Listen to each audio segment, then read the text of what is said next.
How's it going, Reef Keepers? Hope you guys have been doing well. I am continuing my coverage of the Jecod DMP Vortec clone line of wave makers. And previously, we were reviewing over the last, I don't know, 4-5 videos, the DMP-40. And we looked at everything from flow to noise to what you get in the box to actually doing a tutorial of the JBow control app for the wave makers. So if you're interested in any of that content, go ahead and go back to my most recent videos and you can find all of it. But today we are testing the flow of the DMP40, which is the largest of the 4 iterations of the pump that they offer. Remember, they've got the DMP10, 20, 30, and 40. So right now, I have gone ahead and deactivated all flow in the tank with the exception of my Neptune Core 15 return pump, which I've lowered down to 10%. I don't really like to let the sump get stagnant. So you can see up here in the very corner, there's just a little bit of trickle, but if you take a look across the coral in the tank, you can see, I mean, very little to absolutely no movement. In fact, I see, no movement except maybe the elegance tentacles falling where they may as the flow comes to a complete stop. So what we're going to do is I'm going to hold up the app and show you the activation of it, and so you can see the percentage of the DMP40 when I activate it. But I have the DMP40 set up to activate at 30% intensity in constant wave mode.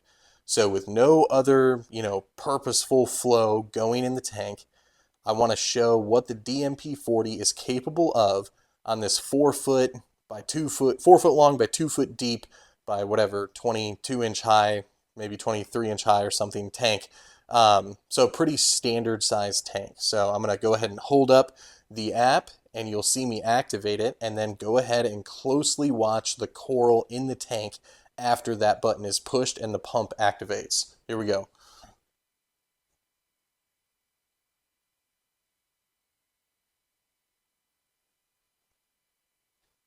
I can see the pump kicking on right now.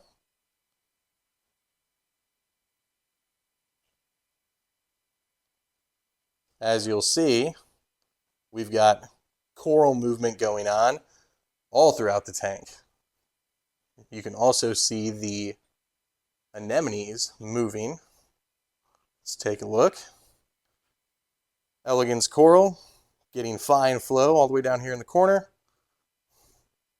Duncan coral rocking. Second Duncan coral rocking. We've got movement on the anemones. And you can see general flow moving throughout the tank. So what I want to do next is bump this percentage of intensity up to about 50%, and we'll take a look at what that does. Okay, so 30%, by the way, is the lowest that you can go on these pumps across any JBow wave maker that I have found, at least within the app.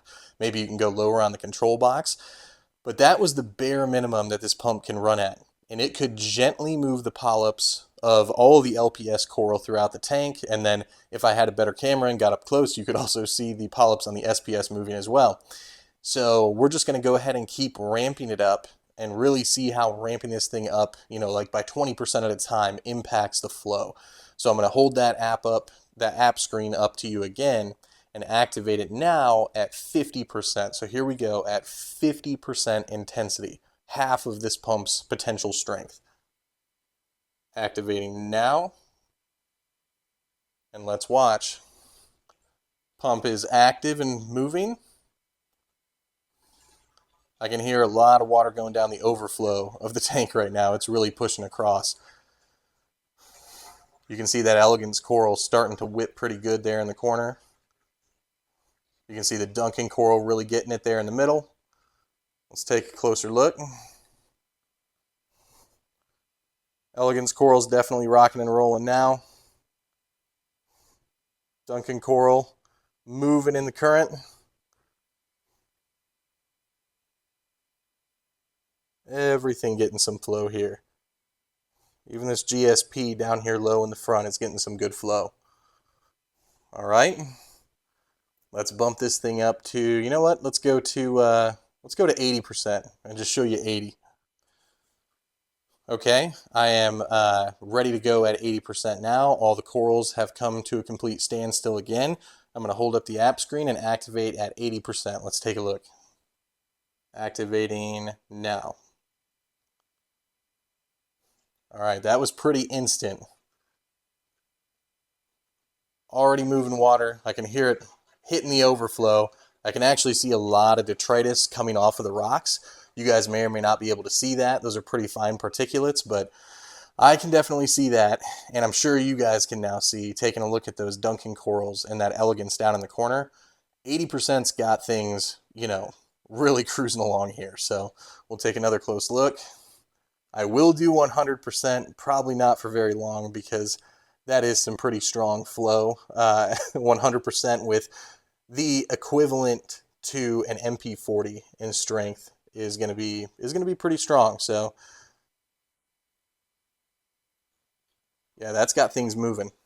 That's got water banging down the emergency drain of the overflow.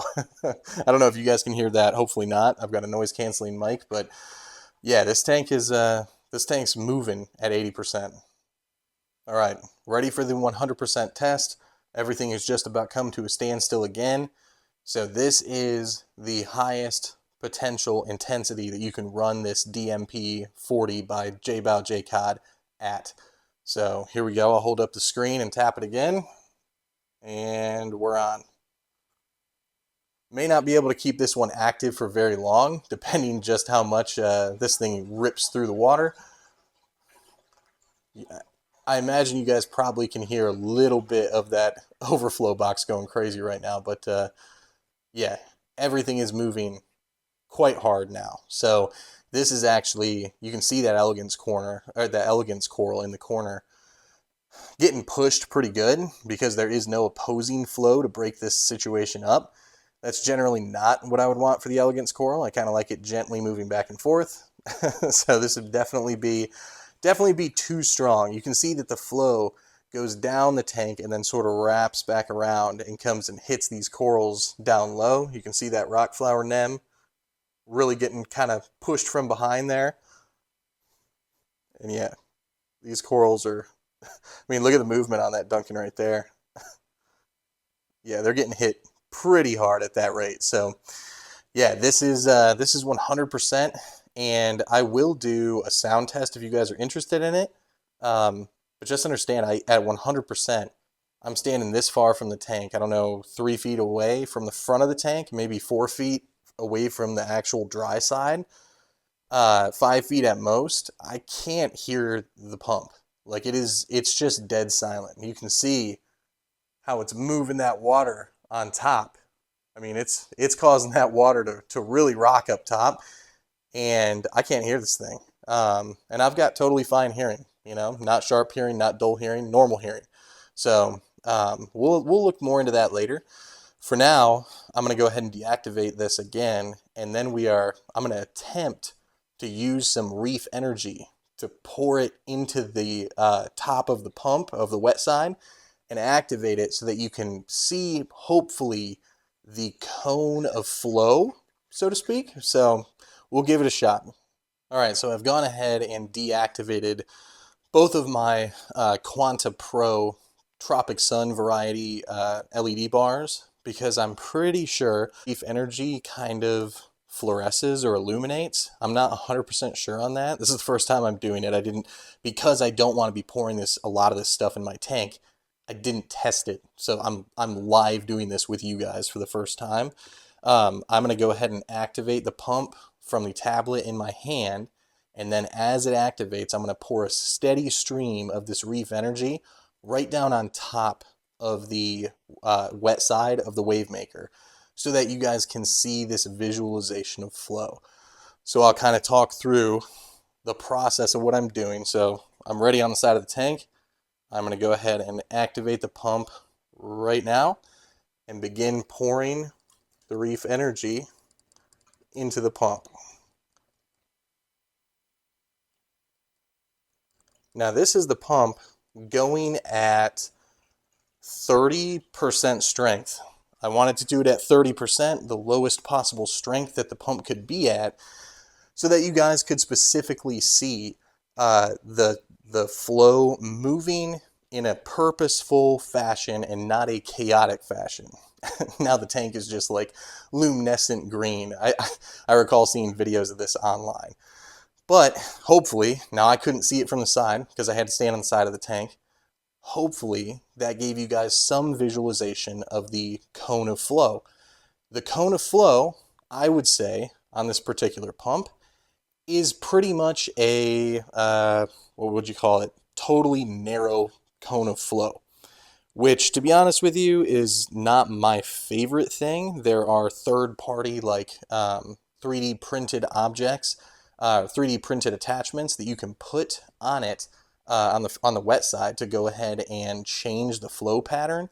That's probably what I'll go with because I like a broader cone of flow, something like what the Nero pump line gives off. Those are much wider cones of flow. But honestly, you know, again, like for having wires out of your tank and having a really easy way to clean, just pull out and clean the wet side of the pump, and not have any cords attached to it when you drop it into citric acid and scrub it with a scrub brush, that's pretty nice. And I am looking forward to that capability. So, all right, guys, I appreciate you taking a look at the tank, taking a look at the DMP-40 with me, and stick around. I'm going to be doing every single pump in this series, a flow test, as well as a sound test, as well as an unboxing and a close look at all the componentry, full coverage on this line, and eventually I'll compare all 4 iterations of the DMP line to one another so that you can really get a good feel for which iterations of it you would like for your tank if you're interested in this pump. So, all right, guys, have a good one. Thanks for being here.